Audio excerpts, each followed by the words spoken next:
The Zephyrian council chamber buzzed with nervous energy as representatives from 12 different species gathered around the crystalline conference table.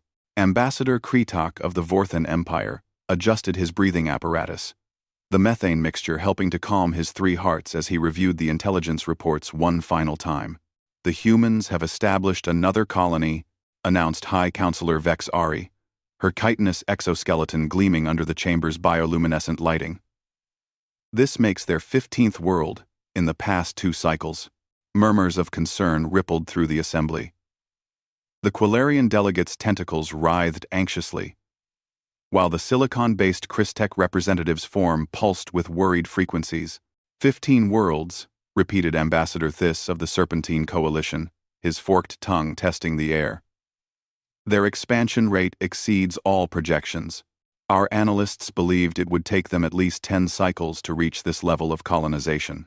Kretok leaned forward, his 4 eyes focusing on the holographic star map floating above the table. Red markers indicated human settlements, and the pattern made his stomach acids churn with unease. It's not just the speed of their expansion. It's their choice of worlds. Look at these locations. The map zoomed in, highlighting several human colonies. Each one sat on worlds that other species had deemed too dangerous, too harsh, or simply impossible to inhabit. Volcanic hellscapes where the surface temperature could melt most known metals. Frozen wastelands where the atmosphere was so thin that even pressure suits provided minimal protection. Ocean worlds with crushing depths and acidic waters that dissolved most starship hulls. Kepler 442c. Kretok read from his datapad. Surface temperature averaging 900 degrees Celsius. Atmospheric pressure 30 times that of their homeworld. The humans call it New Phoenix, and have established a mining operation there with over 50,000 colonists. The Quilarian delegate's translator crackled to life. This is impossible. Our surveys indicated that world would require environmental suits rated for Class 9 hazardous conditions. No organic life could survive there for extended periods. That's what we thought, replied Vex Ari grimly. But human physiology continues to surprise us. Their ability to adapt, to endure, to thrive in conditions that would kill most of us within minutes. It defies all known biological principles. A new voice entered the discussion. Commander Zalthor of the Hegemony Defense Force had remained silent until now, his warrior culture typically dismissing diplomatic concerns. But even he looked troubled. I've read the field reports from our military observers, he said, his deep voice reverberating through the chamber. The humans don't just survive on these worlds, they flourish. Their children are born there and grow up considering these extreme conditions normal. We have soldiers who require extensive life support just to visit these places, while human children play outside in their shirt sleeves. The assembled delegates exchanged worried glances. The human expansion had initially been viewed as a minor concern, perhaps even beneficial. Humans had proven to be excellent traders and had shared several useful technologies with the galactic community. Their tendency toward cooperation and their seemingly endless curiosity had made them welcome additions to the civilized galaxy. But that was before anyone truly understood what they were capable of. There's something else, Vex Ari continued, her mandibles clicking nervously. Our intelligence networks have detected unusual activity in human space. They're building something. Multiple somethings, actually. Massive structures in deep space, far from their colonial territories. She manipulated the holographic display, and new markers appeared. Distant points of light, scattered throughout human space, each one representing a construction project of enormous scope. What kind of structures? Asked the Crystech representative, its crystalline form resonating with curiosity. Unknown.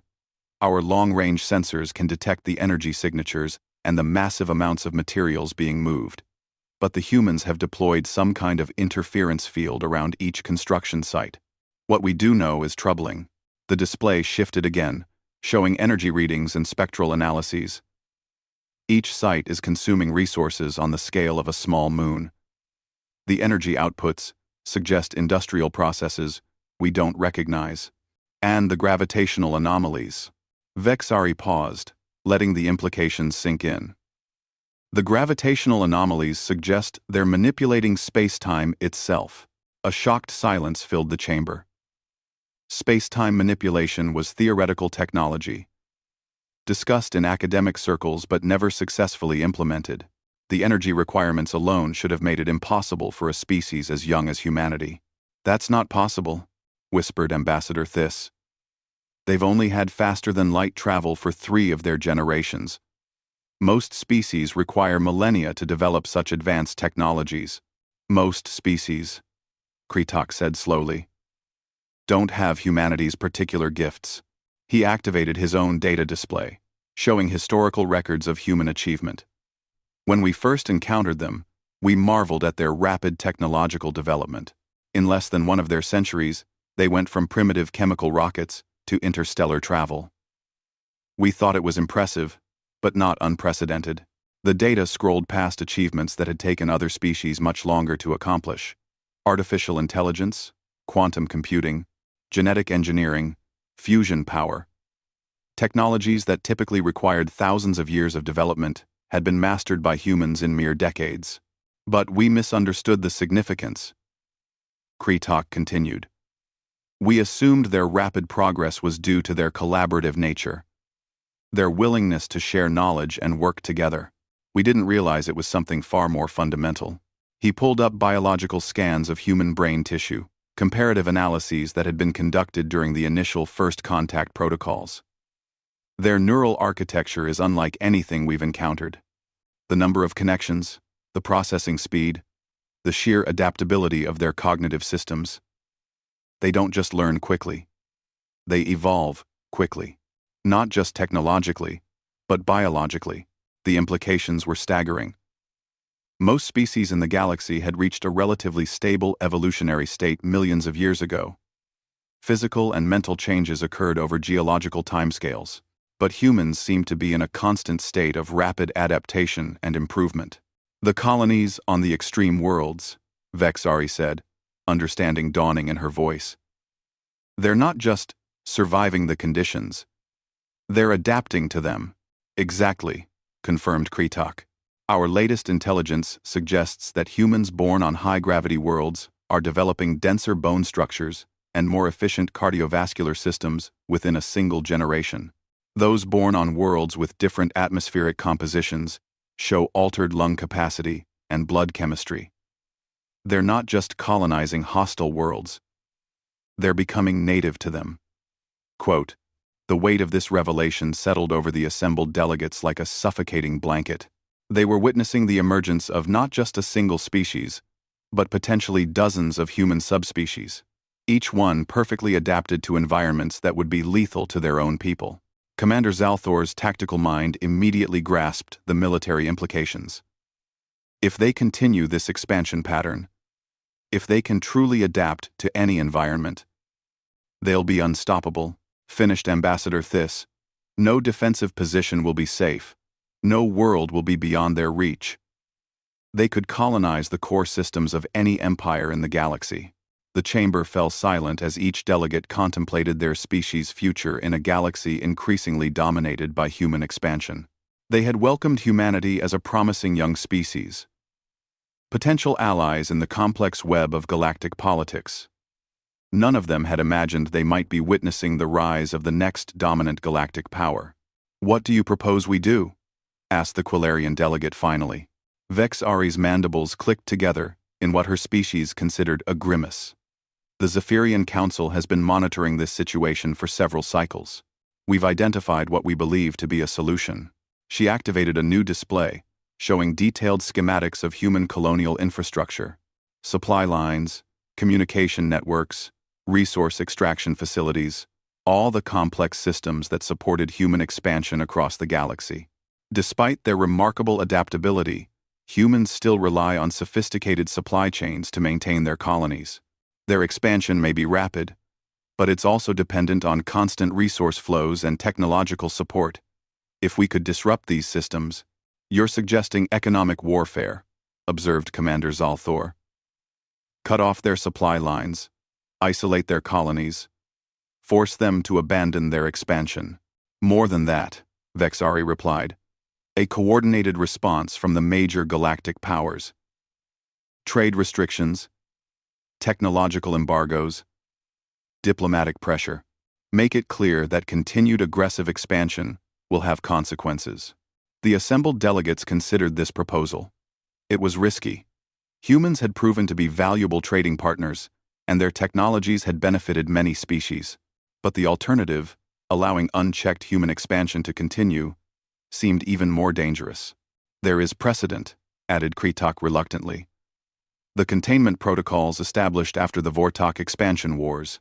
When a species shows signs of unlimited growth potential, the galactic community has the right to impose restrictions for the greater good. One by one, the delegates began to nod their agreement. It wasn't a decision made lightly, but the evidence was undeniable. Humanity's expansion rate, their adaptability, their technological advancement. It all pointed to a species that could potentially dominate the entire galaxy if left unchecked. Very well, announced Vexari formally. The motion to invoke the containment protocols against the human species is hereby put to vote. All in favor?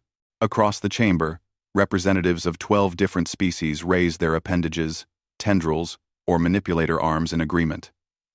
It was unanimous.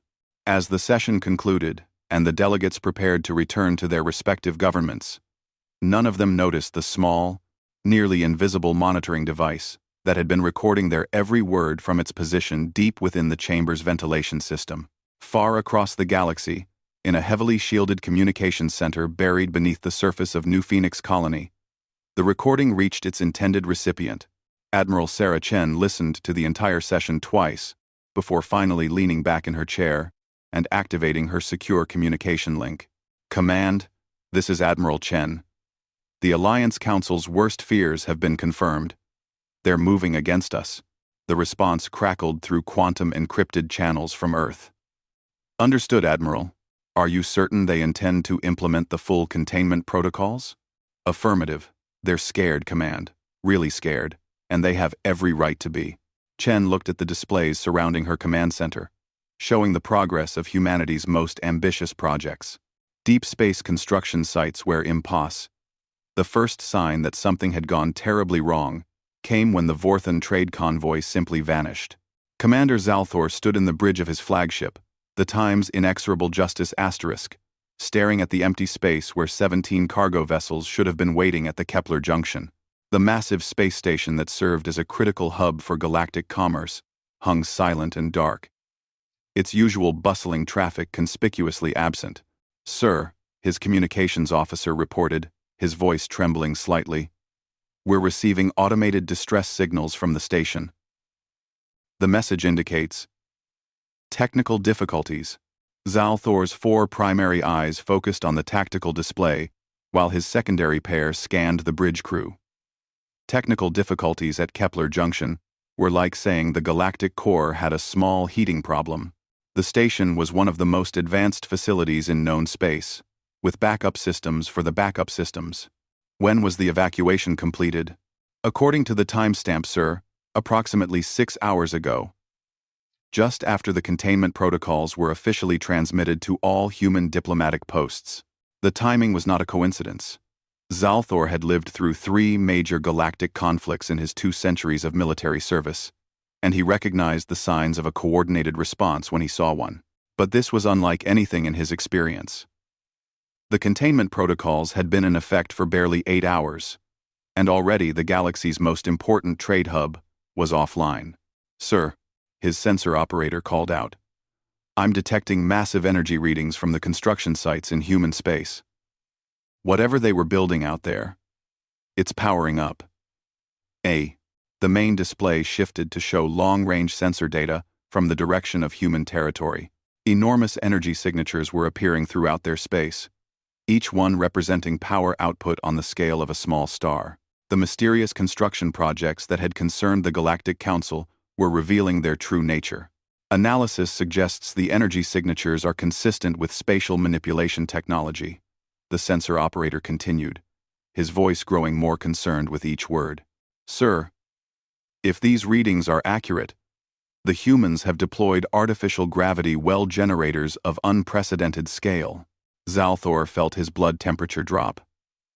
Gravity well generators were used for everything from asteroid mining to defensive systems, but the scale these sensors were detecting was beyond anything previously thought possible. A gravity well generator, powerful enough to affect interstellar space, could. The realization hit him like a plasma torpedo. Communications, get me Admiral Vexari immediately. Emergency priority. While his communications officer worked to establish the connection, Zalthor studied the sensor readings more carefully. The energy signatures weren't random. They formed a pattern. A vast network of interconnected gravity wells spanning human space. It was elegant, sophisticated, and absolutely terrifying in its implications. Sir, I have Admiral Vexari on the quantum channel. The holographic image of the Zephyrian commander materialized above the bridge communications console. Even across the distortion of quantum transmission, Zalthor could see the tension in her mandibles and the nervous movement of her antennae. Commander Zalthor, she began without preamble. Tell me you have better news than everyone else who's contacted me in the past hour. I'm afraid not, Admiral. The humans have activated whatever they were building. My sensors are detecting gravity well generators throughout their territory. And Kepler Junction has been evacuated. Are you seeing similar developments in your sector? Vexari's form flickered as she manipulated controls outside the transmission range. Worse. The Rigel Trade Consortium has reported that all hyperspace routes through human space have been altered. Ships attempting to use their usual jump coordinates are being pulled out of hyperspace at predetermined locations. The implications were staggering. Humanity had effectively redesigned the hyperspace geography of their entire territory. Ships could no longer simply transit through human space using established routes. Every vessel would be forced to exit hyperspace at locations chosen by human traffic controllers. They're not just implementing border controls, Zalthor realized. They're rewriting the fundamental structure of interstellar travel in their region. And that's not the worst of it, Vexari continued. We've received reports from our intelligence assets throughout the galaxy. Human colonies that we thought were isolated agricultural settlements are revealing themselves to be major industrial centers. Those primitive mining operations are actually producing exotic matter on an industrial scale. She transmitted a data package that made Zalthor's tactical computers struggle to process the information. Human colonies that intelligence services had catalogued as small outposts were showing industrial output comparable to major planetary manufacturing centers. Resource extraction operations that should have taken decades to establish were running at full capacity. How long have they been preparing for this? He asked, though he suspected he already knew the answer. Our analysts believe they began implementing this strategy shortly after first contact. Vexari replied grimly. Every exploration mission, every scientific expedition, every peaceful colony ship. They were building this network from the very beginning. The bridge fell silent as the crew absorbed this information. Humanity hadn't simply responded to the containment protocols. They had been anticipating them, preparing for them, building an infrastructure specifically designed to counter them. Sir, the communications officer interrupted. We're receiving a general broadcast from Earth. It's being transmitted on all diplomatic frequencies. Maximum power. Full galactic distribution. Put it through. The image of Admiral Vexari was replaced by a human figure that Zalthor recognized from diplomatic files. Admiral Sarah Chen, the human's chief military coordinator, stood in what appeared to be a command center of incredible sophistication. Behind her, holographic displays showed the entire galaxy, with human territories clearly marked and pulsing with various status indicators. To the representatives of the Galactic Council and all member species, Admiral Chen began, her voice carrying the calm confidence that Zalthor had learned to associate with dangerous opponents. We have received your formal notification regarding the implementation of containment protocols against humanity. We wish to inform you that we decline to accept these restrictions. She gestured to the displays behind her, and the view zoomed in to show the network of gravity well generators that now controlled hyperspace travel throughout human territory. As of today, all trade routes, communication relays, and transportation corridors that pass through human space will be subject to our traffic control systems. Any vessel wishing to transit our territory must first submit to inspection and obtain proper authorization. Zalthor realized with growing horror what this meant. Human space wasn't just scattered colonies anymore. The gravity well network had effectively unified their territory into a single, controlled region that now blocked several major galactic trade routes. Any species wanting to maintain commerce with partners on the far side of human space would need humanity's permission. Furthermore, Admiral Chen continued, we wish to clarify several misconceptions about human capabilities and intentions. Our expansion into hostile environments was never intended as a threat to existing galactic powers. However, your decision to implement containment measures has forced us to demonstrate why such measures are ineffective against our species. The display shifted to show images from various human colonies. But these weren't the struggling outposts that galactic intelligence agencies had reported. These were thriving cities with populations in the millions, industrial complexes that rivaled the greatest manufacturing centers in the galaxy, and military facilities that made Zalthor's flagship look like a pleasure craft. The human colonies you have observed represent less than 15% of our actual population and industrial capacity, Admiral Chen revealed. The remainder has been deliberately concealed to avoid alarming our galactic neighbors. This policy of concealment is now terminated. New markers began appearing on the galactic display, showing the true extent of human presence. What the Council had thought were 15 colonies were actually more than 200 major settlements, connected by the gravity well network into a unified civilization that spanned a significant portion of the galaxy. We had hoped to continue our peaceful expansion and maintain positive relationships with all galactic species, Chen said, her tone becoming slightly colder.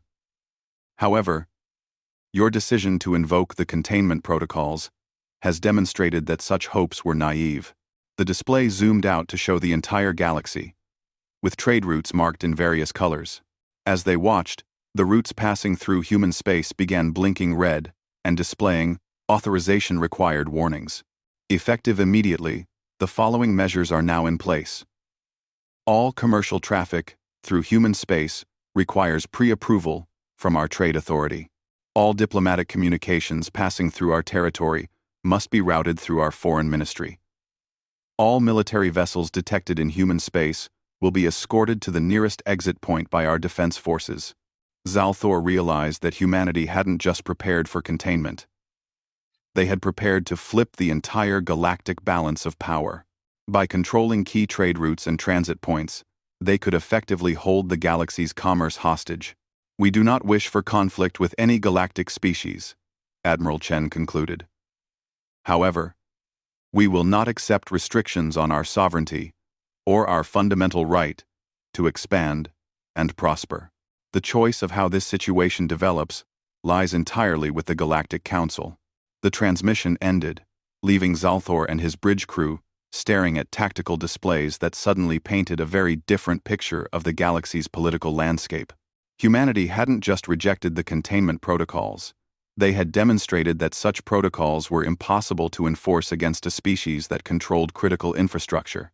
Sir, his communications officer reported, I'm receiving priority messages from Fleet Command, the Hegemony Council, the Trade Consortium, and, he paused to check his board, 17 other major galactic institutions.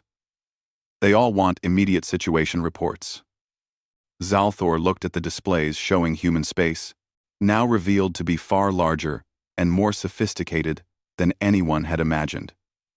The gravity well generators hummed with power, artificial constructs that reshaped space-time itself to serve human interests. Trade routes that had existed for millennia were now subject to the approval of a species that most of the galaxy still considered newcomers. Send the same message to all of them, he ordered finally. The containment protocols have failed. Humanity is no longer a minor galactic power to be managed. They are now the gatekeepers of galactic commerce. He paused, thinking about the implications of what they had. High Counselor Vex Ari stood before the emergency assembly of the Galactic Council, her chitinous exoskeleton dulled with exhaustion and stress. Around the great chamber, representatives from 47 species sat in stunned silence as the reports continued to pour in. What had begun as a simple containment operation had become the greatest political crisis in galactic history. The economic impact has exceeded our worst projections, announced Trade Minister Kiltar, his crystalline form pulsing with distressed frequencies. 17 major trade routes remain blocked. The Rigel Consortium estimates losses at 40 billion credits per day. The Outer Rim colonies are reporting supply shortages, and 3 minor species have requested emergency aid. The massive holographic display at the center of the chamber showed the galaxy's trade network in real time. What had once been a complex web of interconnected routes now resembled a shattered mirror, with gaping holes where human-controlled space interrupted the flow of commerce. Ambassador Kretak shifted uncomfortably in his environmental suit, the methane mixture doing little to calm his racing hearts. The situation is worse than simple trade disruption, he reported. Humanity has been selectively approving transit requests. They're prioritizing species that didn't vote for the containment protocols, while delaying approval for those that did. A murmur of unease rippled through the assembly. The humans weren't just blocking trade indiscriminately. They were implementing a sophisticated system of rewards and punishments based on political positions. Species that had opposed containment found their trade requests processed within hours, while those that had supported it faced weeks-long delays. They're rewriting the political landscape of the galaxy through economic pressure, observed Diplomat Thys, his serpentine form coiled with tension. Several smaller species have already withdrawn their support for the containment protocols. The Altarian Federation formally apologized to humanity yesterday and requested renewed friendship. The implications were staggering. Humanity was systematically dismantling the coalition that had implemented the protocols not through military force, but through the careful application of economic leverage. They were proving that in an interconnected galactic civilization, controlling key infrastructure was more powerful than controlling weapons. What about our intelligence assets? Vexari asked. Have we learned anything about their long-term strategy? Spymaster Zekvor activated his personal display, showing intercepts and analysis from across the galaxy. The news is troubling. Our agents report that the human colonies we thought were isolated settlements are revealing massive hidden infrastructure. Underground cities, industrial complexes, military installations, all concealed beneath seemingly primitive agricultural settlements. The display showed cross-section views of human colonies, generated from deep sensor penetration. What appeared from orbit to be simple farming communities were revealed to be vast underground metropolises. Millions of humans living in sophisticated cities that had been deliberately hidden from galactic observation. But that's not the most concerning development. Zekvor continued. Our analysts have identified a pattern in human expansion that suggests evolutionary acceleration. He manipulated the display to show biological data collected from human colonies across the galaxy. Humans born on high-gravity worlds show bone density increases of 30% compared to their parents. Those on low-gravity worlds have developed enhanced vestibular systems and modified cardiovascular structures. Most remarkably, those born on worlds with toxic atmospheres show altered lung capacity and modified blood chemistry that allows them to process substances that would kill baseline humans. The chamber fell silent as the implications sank in. Humanity wasn't just adapting to hostile environments through technology. They were physically evolving to become native to them, and they were doing it in single generations rather than across millennia. How is this possible? Whispered the Quilarian representative, her tentacles writhing with distress. Our xenobiologists believe it's connected to the unusual structure of human DNA, Zekvor explained. Unlike most galactic species, which reached evolutionary stability millions of years ago, Humans appear to retain an extraordinary degree of genetic plasticity. They're not just colonizing hostile worlds. They're becoming new subspecies optimized for each environment. Commander Zalthor leaned forward from his position in the military section. The strategic implications are beyond anything we've previously encountered. If humans can adapt to any environment within a single generation, then no defensive strategy based on environmental barriers will ever be effective against them. The display shifted to show military intelligence estimates. Human defensive capabilities that had been dismissed as minimal were being revealed as sophisticated and extensive. Orbital platforms that had been cataloged as communication relays were actually weapons platforms. Asteroid mining operations were producing exotic materials for military applications. Scientific research stations were developing technologies that pushed the boundaries of known physics. They've been preparing for this confrontation since first contact. Zalthor continued. Every aspect of their expansion, every diplomatic interaction, every trade agreement. It was all part of a long-term strategy to position themselves as indispensable to galactic commerce while building the infrastructure to control it. Vexari activated her own display, showing the current political situation across the galaxy. The coalition supporting the containment protocols has collapsed. 19 species have formally withdrawn their support. 12 more have indicated they're reconsidering their position. At this point, continued enforcement would require military action by a minority of galactic powers against the wishes of the majority. The uncomfortable truth was that humanity's response had been more effective than anyone had imagined possible. By demonstrating their control over critical infrastructure and their ability to reward friends while punishing enemies, they had turned the entire galaxy's political calculation upside down. There's something else, added Intelligence Coordinator Mexhal, her aquatic form rippling with nervous patterns. Our deep space monitoring stations have detected new construction activities in human space. Whatever they revealed 3 days ago appears to be only the first phase of their response. New sensor data appeared on the main display, showing energy signatures and resource movements that dwarfed even the gravity well generator network. Massive industrial projects were beginning throughout human territory, construction efforts that suggested they were building something on a scale previously thought impossible. Preliminary analysis suggests they're constructing additional gravity manipulation systems. Mexhal continued. But these new projects are significantly larger and more sophisticated than the traffic control network.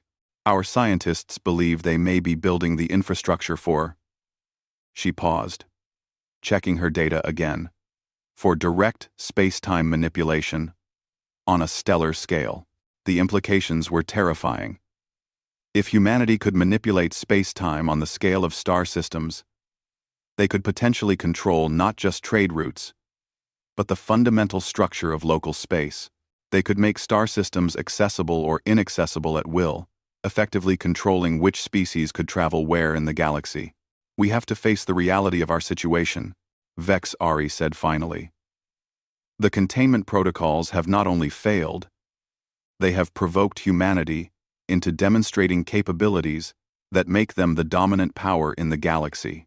Our choice now is simple. We can continue down a path that leads to open conflict with a species that has proven they can cripple our entire civilization without firing a shot, or we can acknowledge that our initial assessment was fundamentally flawed. The chamber erupted in heated discussion as representatives debated the impossible choice before them. Some argued for escalation, calling for military action to force humanity back into compliance. Others advocated for immediate diplomatic overtures and formal recognition of human sovereignty. Ambassador Kretak rose slowly, his environmental suit's systems adjusting to compensate for his elevated stress levels. Honored colleagues, he began, his voice carrying clearly through the chamber's translation systems. I have received a communication from Admiral Chen of the Human Forces. She has requested an opportunity to address this assembly directly. The debate ceased immediately. The idea of allowing a human representative to speak before the Galactic Council in the midst of this crisis was unprecedented, but the alternative, continuing to make decisions about humanity without hearing their perspective, seemed equally problematic. The transmission is prepared for immediate relay, Kritak continued. Admiral Chen has indicated that she wishes to present what she calls a final offer for peaceful resolution. Vexari looked around the chamber, reading the mood of the assembled delegates. Fear, uncertainty, and resignation were evident in every species' body language. The confident certainty that had characterized the initial vote for containment had been completely shattered. Very well, she announced. The Council will hear Admiral Chen's proposal. The main display shifted to show the familiar command center they had seen before, but now additional details were visible. Human technicians worked at stations displaying technologies that looked decades ahead of anything the Council species possessed. The casual efficiency with which they manipulated forces that reshaped space itself was perhaps the most intimidating aspect of the entire scene. Admiral Chen appeared on screen, looking remarkably composed for someone who had just effectively held the galaxy hostage for 3 days. Honorable representatives of the Galactic Council, she began. I come before you today not as an enemy, but as someone who hopes we can still find a path to peaceful coexistence. She gestured to displays showing the current state of galactic commerce. The measures we have implemented are temporary responses to what we perceived as an existential threat to our species. We have no desire to permanently disrupt the galactic economy or to dictate terms to sovereign species. The display shifted to show detailed technical schematics. Our gravity well network can be reconfigured to restore normal trade flows within hours. Our industrial facilities can return to their previous production schedules. Our military installations can return to defensive rather than active postures. She paused, letting the promise of returned normalcy sink in before continuing. However, we require certain assurances that such measures will not become necessary again in the future. The terms that followed were surprisingly reasonable. Formal recognition of human sovereignty over their claimed territories, guaranteed access rights for human vessels on all major trade routes, joint oversight of any future proposals for species-wide restrictions. Most importantly, a pledge that the containment protocols would be formally rescinded and never re-implemented. In exchange, Admiral Chen concluded, humanity commits to transparent reporting of our expansion activities, participation in galactic governance structures, and continued cooperation in addressing threats to galactic security. We ask only for the same rights that any species enjoys: the right to grow, to explore, and to prosper, without artificial restrictions. As the transmission ended, Vexari realized that humanity had played a perfect strategic game. They had demonstrated overwhelming capability while presenting themselves as reasonable and willing to negotiate. They had shown that they could cripple galactic civilization while offering to restore normal operations in exchange for simple recognition of their rights. The vote, when it came, was unanimous. The containment protocols were formally rescinded, and humanity was granted full recognition as a sovereign galactic power with all attendant rights and privileges. As the delegates filed out of the chamber, many of them realized they had just witnessed something unprecedented in galactic history.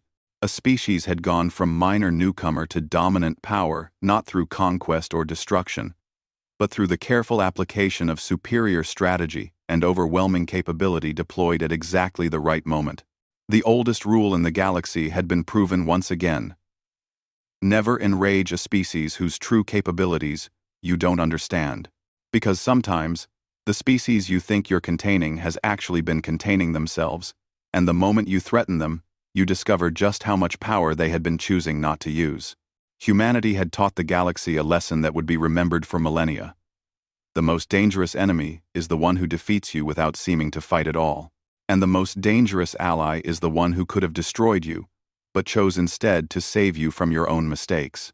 The galaxy was now truly united, not through conquest or coercion, but through the humbling realization that sometimes the newest member of your community might also be its most capable guardian. Nest. And sir, add this. They've been planning this response since before we even knew they existed. We didn't try to contain them. We walked into a trap that was 3 years in the making. As his communications officer began transmitting the reports that would reshape galactic politics, Zal Thor continued studying the sensor readings from human space. More energy signatures were appearing, more construction projects coming online. Whatever humanity had revealed today was apparently only the beginning. The galaxy was about to learn what happened when you tried to cage a species that had spent its entire evolutionary history turning obstacles into opportunities. They were about to discover why the oldest rule in the galaxy existed. Never assume that humanity's peaceful nature meant they were helpless. And they were about to understand that sometimes, the most dangerous species in the galaxy was the one that had been quietly preparing for war, while everyone else assumed they were only interested in peace. Eyeball technologies were becoming reality. Colonial worlds where human children were indeed evolving and adapting at unprecedented rates. Research facilities where the boundaries of physics themselves were being pushed further each day. Sir, she continued, I think it's time they learned why the oldest rule in the galaxy exists. Why you never, ever, want to threaten humanity when we're just starting to reach our potential. The connection crackled with static before the response came through. Admiral, you are authorized to proceed with Protocol Omega. Show them what happens when they break the oldest rule in the galaxy. Chen's smile was cold and sharp as she began entering the authorization codes. The galaxy was about to discover what happened when you tried to cage the human spirit. They were about to learn that some species weren't meant to be contained. And they were about to understand, far too late, why, throughout human history, their greatest achievements had always come in response to their greatest challenges.